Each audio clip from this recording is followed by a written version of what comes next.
పొరపాటున చేజారిన తరుణం తిరిగొస్తుందా? ప్రతి పూటొక పుటలా తన పాఠం వివరిస్తుందా? మన కోసమే తనలో తను రగిలే రవి తపనంత కనుమూసిన తరువాతనే పెను చీకటి చెబుతుందా? కడతేరని పయనాలెన్ని, పడదోసిన ప్రణయాలెన్ని అని తిరగే ఛాయా చరిత పుటలు, వెను చూడక ఉరికే కథలు, తమ ముందు తరాలకు స్మృతుల చితులు అందించాలా ప్రేమికులు.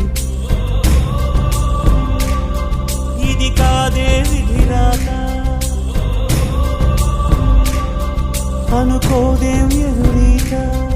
10 నెలలు తనలో నిన్ను మోసిన అమ్మైనా అప్పుడో ఇప్పుడో కననే కన